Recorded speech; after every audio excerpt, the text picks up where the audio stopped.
내일 여러분의 반쪽 몸과 입이 마비된다면 어떨까요? 여러분의 남은 인생은 어떨게 될까요? 혹시 이런 증상이 있으셨어요? 잠깐 피곤했겠지라는 자기 합리화가 바로 혈관이 보내는 마지막 경고를 무시한 대가를 치르게 할 것입니다. 이번 내용은 집중해서 들어주세요. 여러분, 주변에 갑자기 쓰러지신 분 계신가요? 어제까지 멀쩡하다가 오늘 아침 깨어나지 못한 이야기들. 많은 분들이 운명불운 이런 단어를 씁니다. 하지만 제가 오늘 알려드릴 내용을 들으시면 생각이 완전히 바뀔 겁니다. 뇌로 가는 혈액 공급이 끊어지는 방식은 크게 두 가지입니다. 혈관이 막히거나 아니면 터지거나, 둘 다 심각하지만 생존율은 완전히 다릅니다. 막히는 경우는 100명 중 5명 정도가 사망하는데, 터지는 경우는 100명 중 40명이 목숨을 잃습니다. 거의 8배 차이입니다. 왜 이런 차이가 날까요? 뇌 조직의 밀도를 보면 답이 나옵니다. 물이 1.0이라면 뇌는 1.04 정도입니다.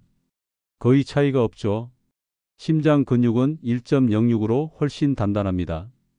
단단한 스펀지 안에 들어있는 풍선과 물속에 떠있는 풍선을 비교해 보세요.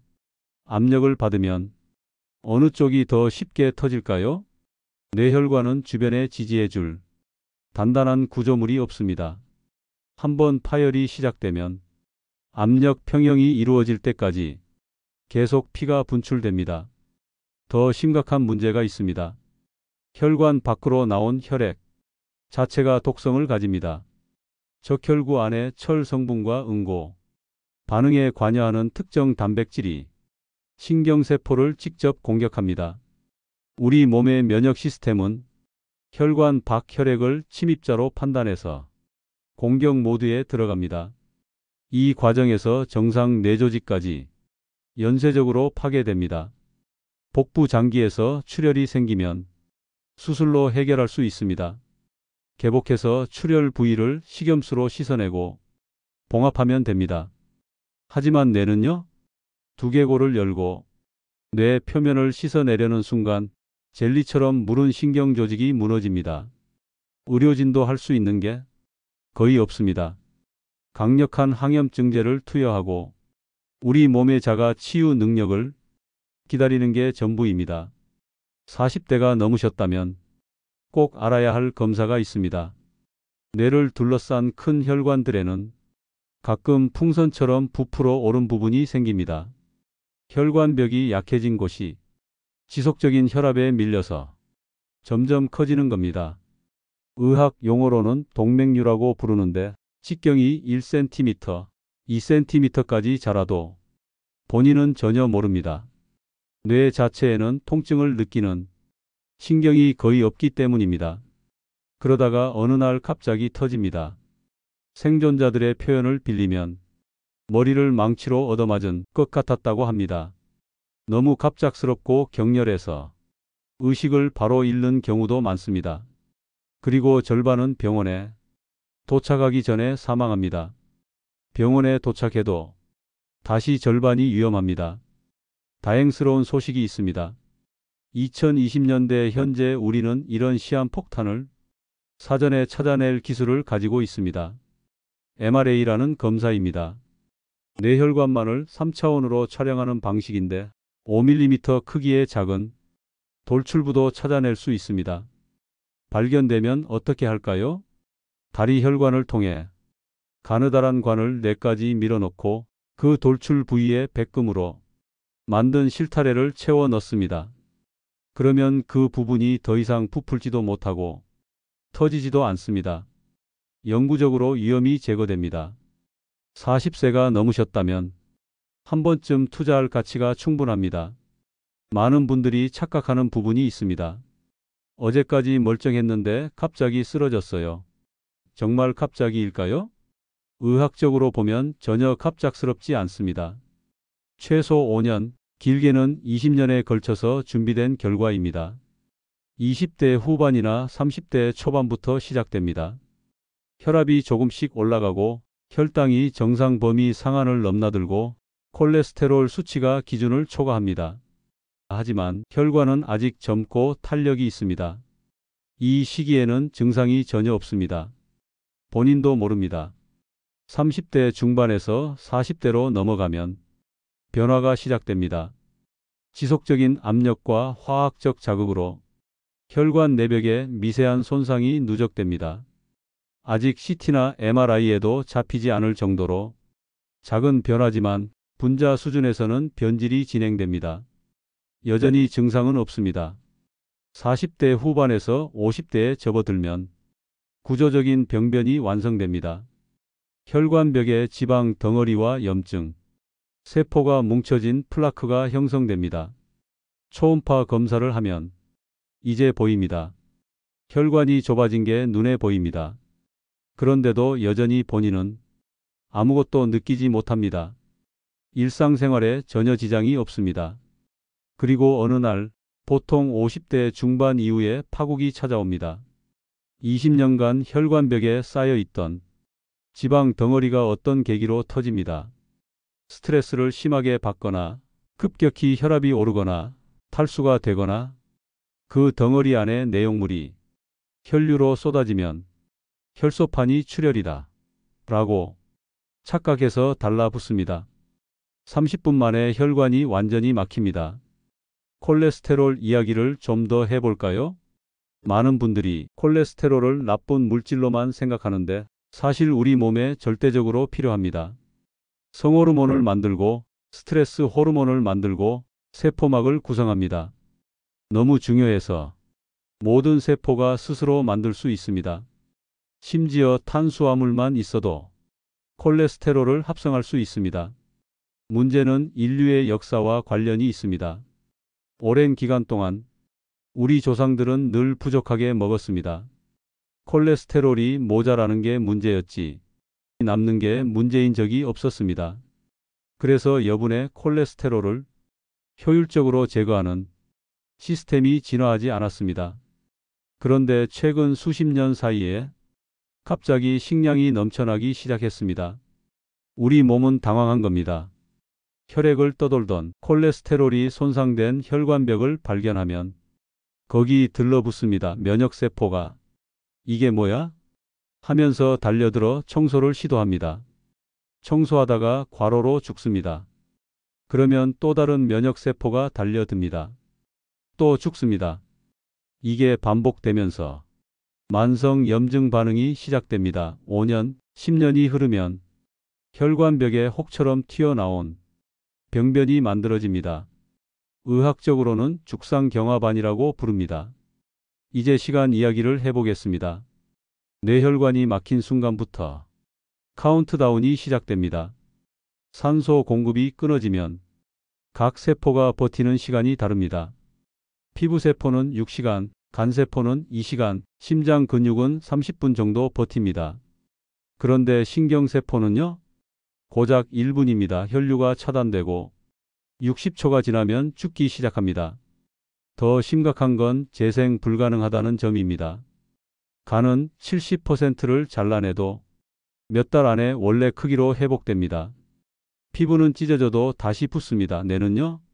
태어날 때 받은 신경세포가 전부입니다.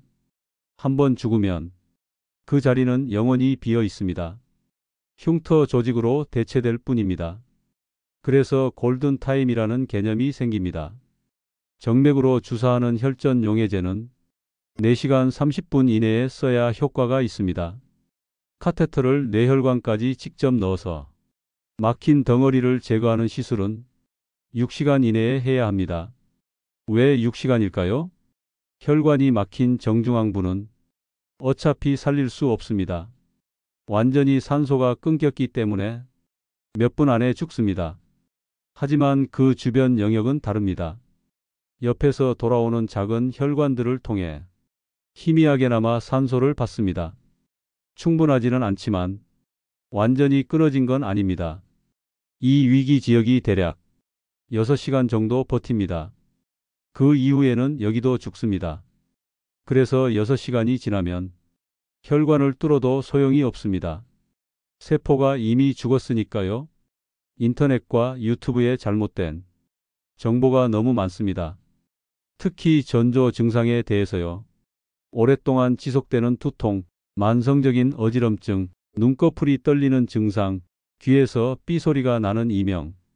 이런 것들을 전조 증상이라고 알려주는 영상들이 많은데 대부분 틀렸습니다. 뇌혈관 문제의 진짜 전조 증상은 본 증상과 완전히 똑같습니다. 다만 짧게 나타났다가 사라질 뿐입니다. 갑자기 한쪽 팔다리에 힘이 쭉 빠집니다. 5분 있다가 다시 괜찮아집니다. 갑자기 말이 꼬이고 발음이 안 됩니다. 10분 뒤에 정상으로 돌아옵니다. 갑자기 한쪽 눈이 안 보입니다. 잠깐 뒤에 다시 보입니다. 이게 무슨 의미일까요? 혈관이 잠깐 막혔다가 자동으로 뚫린 겁니다. 엄청나게 운이 좋은 경우입니다. 하지만 동시에 엄청나게 위험한 신호입니다. 이미 그 혈관에 문제가 있어서 막혔다는 증거니까요. 통계를 보면 이런 일시적 증상을 겪은 사람의 70%가 24시간 이내에 완전한 뇌경색을 겪습니다. 당장 응급실에 가야 합니다. 만약 주변에서 누군가 쓰러졌다면 어떻게 해야 할까요? 가장 먼저 할 일은 119에 전화하는 겁니다. 자가용으로 모시고 가려는 효심은 오히려 해가 됩니다. 지하철이나 택시는 더욱 안 됩니다. 119는 단순히 이송만 하는 게 아닙니다. 이동 중에도 응급처치를 시작합니다. 병원에 미리 연락해서 도착 즉시 치료를 시작할 수 있게 준비시킵니다.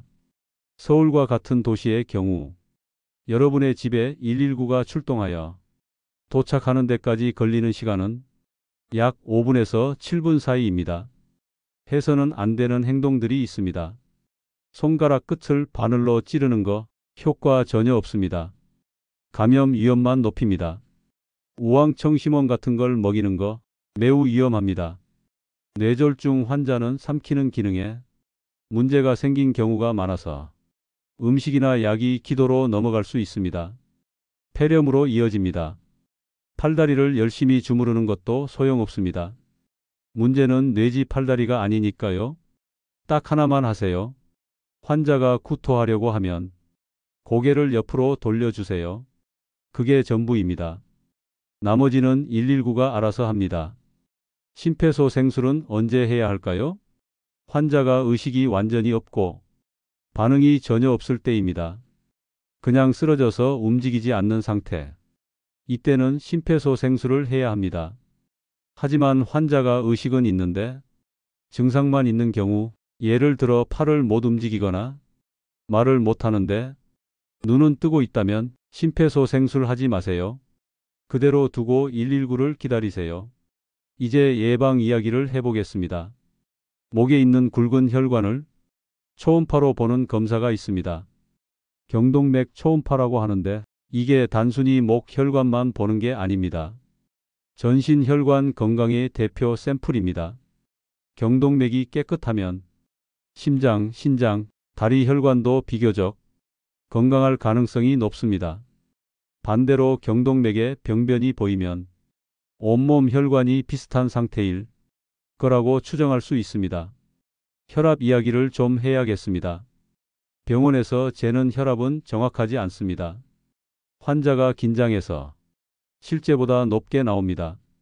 의료진 앞에만 서면 자동으로 15에서 25 정도 올라갑니다. 백의고혈압이라고 부르는 현상입니다. 진짜 혈압은 집에서 재야 합니다.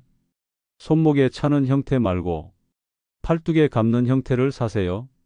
5만 원이면 충분히 괜찮은 제품을 살 수 있습니다. 아침에 일어나서 10분 정도 편안하게 앉아 계세요. 그리고 혈압을 재세요. 첫 번째 측정값은 버리세요. 바로 다시 한 번 더 재세요. 두 번째 측정값을 기록하세요. 이걸 일주일 동안 반복해서 평균을 내면 그게 진짜 혈압입니다. 140에 90을 반복적으로 넘으면 의사와 상담이 필요합니다. 체중 관리가 왜 중요한지 설명하겠습니다. 같은 크기의 심장이 30kg 더 많은 몸을 먹여 살려면 어떻게 해야 할까요? 방법은 두 가지뿐입니다. 더 빠르게 뛰거나 더 강하게 뛰거나 심박수가 올라가고 혈압이 올라갑니다. 비만한 사람들이 더위를 많이 타고 땀을 많이 흘리는 이유입니다. 몸 전체가 과부하 상태입니다. 50세 이전, 특히 40대의 정상 체중으로 돌아가면 마법 같은 일이 일어납니다. 약 없이도 혈압이 정상으로 돌아오고 혈당이 정상으로 돌아오는 경우가 많습니다. 하지만 50대를 넘어가면 이미 혈관 자체가 섬유화되고 변질되어서 불가역적입니다. 체중을 빼도 약을 끊을 수 없게 됩니다. 운동에 대해서도 오해가 많습니다. 주말에만 등산을 가는 분들, 평소에는 안 하다가 갑자기 헬스장에서 무리하는 분들 위험합니다. 이미 혈관이 좁아진 상태에서 격렬한 운동을 하면 혈액이 운동하는 근육으로 집중됩니다. 상대적으로 심장과 뇌로 가는 혈류가 감소합니다. 좁아진 혈관으로는 부족한 혈류를 감당할 수 없습니다. 추천하는 운동은 간단합니다. 하루에 40분에서 60분, 약간 숨이 찰 정도의 빠른 걷기. 매일 평생. 이게 정답입니다. 일주일에 한두 번 격렬하게 하는 것보다 매일 적당히 하는 게 훨씬 낫습니다. 이제 약 이야기를 해보겠습니다. 많은 분들이 약을 두려워합니다. 고혈압약, 당뇨약, 콜레스테롤약. 왜 거부감이 생길까요? 고혈압이 180이어도 본인은 못 느낍니다. 혈당이 300이어도 그럭저럭 생활합니다. 콜레스테롤이 280이어도 전혀 불편하지 않습니다. 그런데 건강검진 결과를 보고 의사가 약을 처방합니다. 약을 먹기 시작하면 어지럽고 다리가 붓고 기침이 나고 근육이 아픕니다. 환자 입장에서 생각해 보면 당연한 반응입니다. 멀쩡했는데 약 먹고 나서 이상해졌어요. 약이 문제 아닌가요? 인과관계를 정확히 이해해야 합니다. 증상이 없다고 멀쩡한 게 아닙니다. 이미 혈관은 망가지고 있었습니다. 단지 느끼지 못했을 뿐입니다. 약의 부작용은 실제로 존재합니다. 하지만 약을 안 먹었을 때 5년 후, 10년 후에 올 위험과 비교하면 감수할 만한 수준입니다. 약을 먹기 시작하면 평생 먹어야 한다는 말도 오해가 있습니다. 30대에 고혈압이 발견되고 바로 생활 습관을 개선하면 약을 끊을 수 있습니다. 이 시기에 고혈압은 기능적이기 때문입니다. 혈관 자체는 아직 건강합니다. 하지만 40대, 50대까지 방치하면 혈관벽 자체가 섬유화되고 딱딱해집니다. 이때는 아무리 건강하게 살아도 약 없이는 혈압이 조절되지 않습니다. 약이 평생 복용을 만드는 게 아니라 늦게 발견해서 이미 평생 복용이 필요한 단계였던 겁니다. 스타틴이라는 콜레스테롤 약에 대한 음모론이 많습니다. 인터넷에 검색하면 근육이 녹는다, 치매가 온다, 제약회사 장사, 이런 글들이 넘쳐납니다. 사실을 정리하겠습니다. 근육통은 실제로 5%에서 10% 환자에서 나타납니다. 하지만 대부분 경미하고 약을 바꾸면 해결됩니다. 치매와의 관계는 오히려 반대입니다. 여러 연구에서 스타틴이 치매를 예방하는 효과가 있다는 결과가 나왔습니다. 효과는 명확합니다. 혈관에 병변이 있는 사람의 심근경색과 뇌경색을 30에서 40% 감소시킵니다. 문제는 과잉 처방입니다. 꼭 필요한 환자, 즉 이미 동맥경화가 있거나 심혈관 질환을 겪은 사람에게는 생명을 구하는 약입니다. 하지만 위험인자만 조금 있는 정상인에게까지 무분별하게 처방하는 경우가 있습니다. 이런 환자들이 부작용을 경험하면서 약에 대한 불신이 퍼지는 겁니다. 아스피린도 비슷합니다. 혈소판 기능을 억제해서 혈전 생성을 막는 약입니다.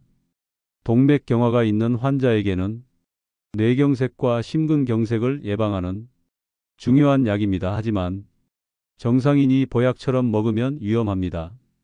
작은 위 손상도 대출혈로 이어질 수 있습니다. 약국에서 쉽게 살 수 있다고 해서 마음대로 먹을 약이 아닙니다. 영양제 이야기도 해야겠습니다. 많은 분들이 비싼 영양제는 열심히 챙겨 먹으면서 의사가 처방한 약은 의심합니다. 근본적인 차이를 이해해야 합니다. 영양제는 원래 음식에 들어있는 성분을 농축한 겁니다. 비타민, 미네랄, 오메가3 같은 것들 부족할까봐 추가로 먹는 겁니다. 임상시험을 거의 하지 않습니다. 음식 성분이니까 안전하다고 간주됩니다. 반면 약은 자연에 존재하지 않던 화학물질입니다. 수천억 원을 들여 개발하고 수만 명을 대상으로 임상시험을 합니다. 효과와 부작용을 정확히 알고 있습니다. 영양제는 안전하지만 효과도 미미합니다. 약은 부작용이 있지만 효과도 확실합니다. 아이러니한 건 홍보입니다. 보험이 적용되는 치료약은 TV 광고를 할 수 없습니다. 한국 법으로 금지되어 있습니다. 반면 영양제는 광고를 마음껏 합니다. 그러다 보니 일반인들은 영양제는 많이 보고 익숙한데 정작 중요한 약에 대해서는 잘 모릅니다. 의사가 처방하면 이게 뭔지도 모르는 약을 먹으라고 하네라고 의심하게 됩니다. 커피에 대해서도 물어보시는 분들이 많습니다. 커피는 마셔도 될까요? 정답은 간단합니다. 본인이 마셨을 때 이상한 증상이 없으면 괜찮습니다. 심장이 두근거린다거나 잠을 못 잔다거나 속이 쓰리다면 줄이거나 끊으세요.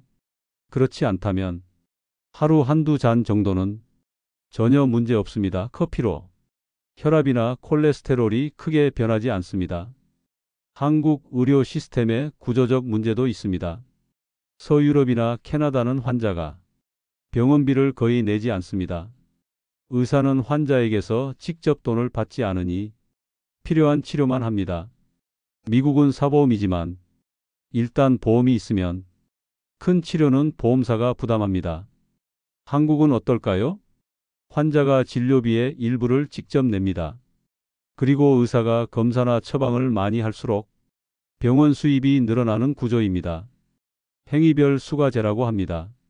모든 의사가 그런 건 아니지만 구조적으로 과잉 진료의 유혹이 존재합니다. 게다가 외래 진료 시간이 턱없이 짧습니다.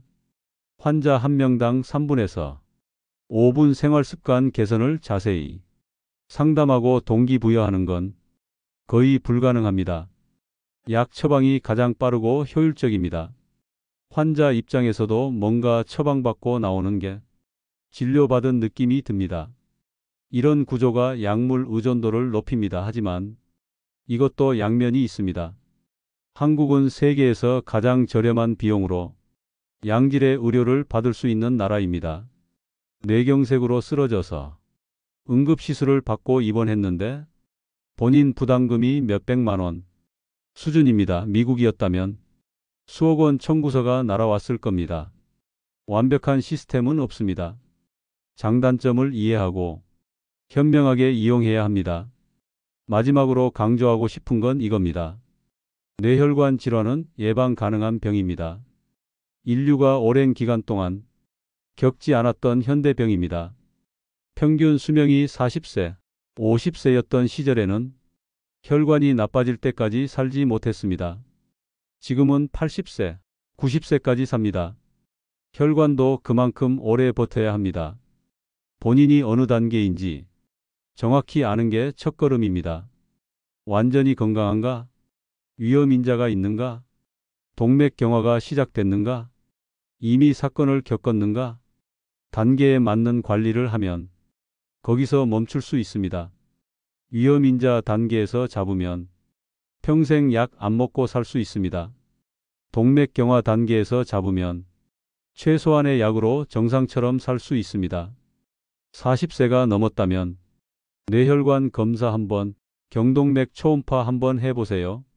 5만 원짜리 혈압계 사서 집에서 정기적으로 재보세요. 1년에 한 번 혈액 검사로 콜레스테롤과 혈당 확인하세요. 체중을 정상 범위로 유지하세요. 하루 1시간 걸으세요. 담배는 무조건 끊으세요. 술은 최소화하세요. 이 정도만 지켜도 뇌졸중 위험을 80% 이상 줄일 수 있습니다. 갑작스러운 불운이 아닙니다. 충분히 막을 수 있는 질환입니다. 여러분의 혈관은 여러분이 지켜야 합니다.